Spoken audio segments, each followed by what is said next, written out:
Hello guys, welcome to Sourav omnibus YouTube channel. আজ Calcutta university English honours semester ওয়ানদের অর্থাৎ CCA pattern অনুযায়ী major মাইনরদের রেজাল্ট আউটের নোটিশ দিয়েছে আজকেই, অর্থাৎ 2 তারিখ 2/7/2024 ইউনিভার্সিটি অফ ক্যালকাটা থেকে আমাদের এই নোটিশটা দিয়েছে এবং সেখানে তোমাদের রেজাল্ট আউট সম্পর্কে যাবতীয় ইনফরমেশান দিয়ে দিয়েছে। কীরকমভাবে রেজাল্ট পাবে, কীরকমভাবে চেক করবে, সমস্ত কিছু বলবো এবং তার সাথে আমি তোমাদের জানিয়ে দেবো কত পেলে পাস, কীরকমভাবে রেজাল্ট দেখবে এবং তাছাড়া বলে দেব যে সাপ্লি এলে পরের সেম দিতে পারবে কি না। তো দেখো এক এক করে সমস্ত কিছু বলি। তোমাদের আজকেই নোটিশটা বার হয়েছে দেখতে পাচ্ছ এবং তোমাদের রেজাল্ট কবে দেয়া হবে? 5 তারিখে দেয়া হবে। কোন টাইমে দেয়া হবে? এখানে বলেছে 2টো থেকে দেয়া হবে, বাট 2টো থেকে দেয়া হয় না, অ্যাকচুয়ালি একটু ডিলে হয়ে যায়, 3টের সময় করে পেয়ে যাবে। এবারে সার্ভারের ডাউন হতে পারে, কেন একসাথে অনেক ভিজিট করে তো সার্ভার ডাউন থাকে, 3টে-4টের দিক করে আশা করি পেয়ে যাবে। কিভাবে পাবে না, তোমাদের ওই যে 12 ডিজিটের রোল নাম্বার আছে, পুরো ওই 12 ডিজিটের রোল নাম্বারটাকে পুট করতে হবে এবং সেটা কোথায় করবে, সেটা এখানে যে 2টো ওয়েবসাইট দিয়েছে সেই 2টো ওয়েবসাইটের মধ্যে যে কোনো একটা ওয়েবসাইটেতে গিয়ে তোমার রোল নাম্বারটা পুট করে তুমি চেক করে নিতে পারো। আমি এই সেকেন্ড ওয়েবসাইটটা থেকে ভিজিট করে দেখাবো, কেননা এটাই বেশি ইউজ করা হয়ে থাকে। তো আমি দেখিয়ে দেবো কীরকমভাবে পাবে, কীরকমভাবে কালেক্ট করবে, আর ওই ডেটেতে ওই টাইমেতে জাস্ট তোমাদের ওই ওয়েবসাইটে থেকে ভিজিট করতে হবে। এবারে দেখে নাও কীরকমভাবে তুমি ভিজিট করে রেজাল্ট কালেক্ট করবে, দেন আমি বাকি পার্টটা বলছি। দেখো আমি exam.etc.com ওয়েবসাইটে চলে এসেছি। এখানে জাস্ট ফার্স্ট যেটা শো করছে সেখানে চলে যাবে, যাওয়ার পরে একটু নিচে স্ক্রল ডাউন করবে। স্ক্রল ডাউন করার পর এখানে বিভিন্ন ইউনিভার্সিটি আছে, তো তুমি তোমার ইউনিভার্সিটিটা জাস্ট সার্চ করে নেবে। জাস্ট ক্যালকাটা বলে সার্চ করলেই কিন্তু তুমি পেয়ে যাবে, ঠিক আছে? ক্যালকাটা ইউনিভার্সিটি বলে সার্চ করলেই তুমি পেয়ে যাবে। তো ইউনিভার্সিটি অফ ক্যালকাটা বলে আছে এখানে, তো এখানে জাস্ট সার্চেতে চলে গেলে, সার্চেতে চলে যাওয়ার পরে একটু নিচে স্ক্রল ডাউন করবে। এখানে যেরকম তোমার ওল্ড যাদের সিবিসিএস প্যাটার্ন ছিল তাদের এখানে শো করছে, তো তোমাদের এখানে এরকমভাবে শো করবে, ঠিক আছে? এখানে যেরকম এই রোল নাম্বার দেওয়ার অপশান দেওয়া আছে, তোমাদের এখানে ওরকমভাবে যাদের বিএ অথবা বিএসসি আছো, বিকম নয় কিন্তু এখন, বিকমদের ডিলে হয়, বিকমদের এক্সামও দেরিতে হয় এবং রেজাল্টও পরে বার হয়। তো এখানে জাস্ট তোমার রোল নাম্বারটা এন্টার করে দেবে এবং করে দেওয়ার পরে ভিউ রেজাল্টে ক্লিক করলেই অটোমেটিক তোমার রেজাল্ট চলে আসবে।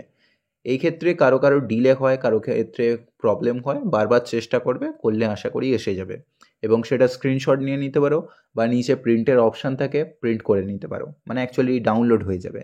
তো সেটা করে নেবে এবং সার্ভারে ডাউন হয় যার কারণে বারবার হয়তো চেক করতে হতে পারে, প্রবলেম হতে পারে, বাট বারবার চেক করলে কিন্তু চলে আসবে, ঠিক আছে? তুমি 1-2 দিন পরে চেক করলেও পেয়ে যাবে, বাট 1 সপ্তাহ পরে চেক করো না, সেই ক্ষেত্রে প্রবলেম হয়, অনেক সময় সার্ভার ডাউন থাকে এবং এটা তুলে নেওয়া হয়, ফলে তাড়াতাড়ির মধ্যে চেক করে নিও।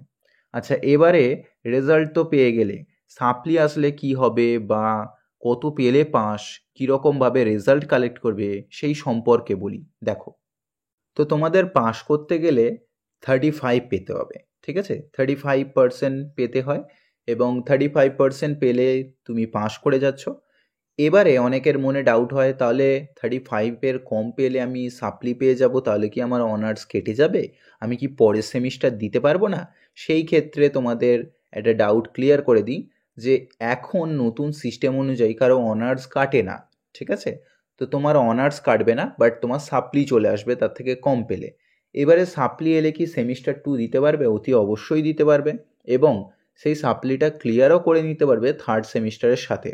অর্থাৎ যখন তোমার অড সেমেতে সাপ্লি আসছে, মানে তোমার ফার্স্ট সেমেতে ধরো সাপ্লি এসেছে, তাহলে তুমি ক্লিয়ার করতে পারবে কোন সেমে? থার্ড সেমিস্টারে অথবা তোমার ফিফথ সেমিস্টারে অথবা তোমার সেভেন্থ সেমিস্টারেতে, ঠিক আছে? একইভাবে তোমার যখন ইভেন সেমিস্টার চলবে, অর্থাৎ সেমিস্টার 2 চলছে এখন, এখন যদি সাপ্লি আসে সেটা তুমি সেমিস্টার 4 কিংবা সেমিস্টার 6 কিংবা সেমিস্টার 8-এ গিয়ে ক্লিয়ার করে নিতে পারো। অর্থাৎ তোমার সেমিস্টার যখন অড চলবে অডের সাথে ক্লিয়ার করতে হবে, ইভেন চললে ইভেনের সাথে ক্লিয়ার করতে হবে এবং সেই ক্ষেত্রে তোমার ওই টাইমেতেই পরীক্ষা হবে যেই টাইমেতে অন্যান্য স্টুডেন্টরা পরীক্ষা দেবে। তোমাদের জুনিয়ররা যখন পরীক্ষা দেবে তাদের সাথেই একসাথে বসে পরীক্ষা হবে। এরকম কোনো ব্যাপার নেই যে 6 মাস পরে আমি পরীক্ষা দিতে পারবো। পরীক্ষা 1 বছর পরে হবে। যাদের সেমিস্টার 1-এ সাপ্লি আসবে তাদের কিন্তু ওই সেমিস্টার 1দের যখন নিউ জুনিয়র যারা স্টুডেন্টরা অ্যাডমিশন নেবে তাদের সাথে পরীক্ষা দিতে হবে, এবং অনার্স কেটে যাওয়ার কোনো কিছুই ভয় নেই। সাপ্লি আসলে পরের সেমিস্টারেতে দিয়ে দেওয়া যাবে এবং তুমি এর পরে সেকেন্ড সেমিস্টার দিতে পারবে, নির্দ্বিধায় দিতে পারবে। তবে ভালো করে দাও, তাহলে কি হবে, আবার সেকেন্ড সেমিস্টারে সাপ্লি চলে আসলে প্রবলেম হয়ে যাবে। তো সেই ক্ষেত্রে বলছি সেমিস্টার 2টা ভালো করে পড়ো। সেমিস্টার 1-এ যদি সাপ্লি এসেও যায় তবু তুমি সেমিস্টার 3তে একসাথে ক্লিয়ার করে নিতে পারছো।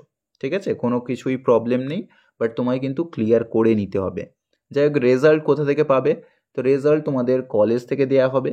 ওই দিনকে রেজাল্ট অনলাইনেতে বার হচ্ছে, ওই দিনের রেজাল্ট পাবে না, 1-2 দিন পরে কলেজ থেকে দিয়ে দেওয়া হবে। ঠিক আছে, কলেজ থেকেই মার্কশিটটা দিয়ে দেওয়া হবে এবং এই মার্কশিটগুলো কালেক্ট করে রাখবে। তোমাদের সেমিস্টার 8 অবধি পরীক্ষা হবে, তো সেমিস্টার 8 অবধি তোমাদের এই বাকি রেজাল্টগুলো কালেক্ট করে রাখবে। সেমিস্টার 8-এ যখন তুমি পাস আউট করবে তখন একটা ফাইনাল রেজাল্ট দেওয়া হবে, যাতে বাকি 7টা সেমিস্টার এবং ওই সেমিস্টারটা মানে ফাইনাল সেমিস্টারের রেজাল্টটাও অ্যাটাচ থাকবে। ঠিক আছে, কম্বাইন রূপে একসাথে ফাইনাল রেজাল্ট দেওয়া হবে এবং তার 2 বছর পরে তোমাদের সার্টিফিকেট দেওয়া হবে, গ্র্যাজুয়েশনের সার্টিফিকেট। সেটা যার মাস্টার্স করবে বা ইনক্লুডিং মেজরেতে আছো বা যারা মাইনরে আছো সেই অনুযায়ী হবে। মাইনর হলে 3 বছরে হয়ে যাবে, তার 2 বছর পরে সার্টিফিকেট পাবে। মেজর হলে 4 বছরের পরে আরও 2 বছর পরে সার্টিফিকেটটা পাবে। আশা করি বুঝতে পেরেছো। কেউ যদি ক্যালকাটা ইউনিভার্সিটি ইংলিশ অনার্সের স্টুডেন্ট হয়ে থাকো, মানে ইংলিশ মেজরে নিয়েছো বা মাইনরে নিয়েছো, আমার কাছে যদি অনলাইন ব্যাচেতে পড়তে চাও সেমিস্টার 2-এতে বা পরে থার্ড সেমিস্টারেতে, তাহলে নিচে হোয়াটসঅ্যাপ নাম্বার দেওয়া আছে, হোয়াটসঅ্যাপ করতে পারো। বা যদি নোট কালেক্ট করতে চাও তাহলে হোয়াটসঅ্যাপ করতে পারো। আশা করি ব্যাপারটা বুঝতে পেরেছো। কারো যদি ডাউট থাকে নিচে কমেন্ট বক্সেতে জানাতে পারো। চ্যানেলটা সাবস্ক্রাইব করে নিও, তোমাদের ক্যালকাটা ইউনিভার্সিটির ভিডিও বানিয়ে থাকি। আর ভিডিওটাকে একটা লাইক করে দিও। দেখা হচ্ছে পরের ভিডিওতে। সকলে ভালো থেকো, বাই।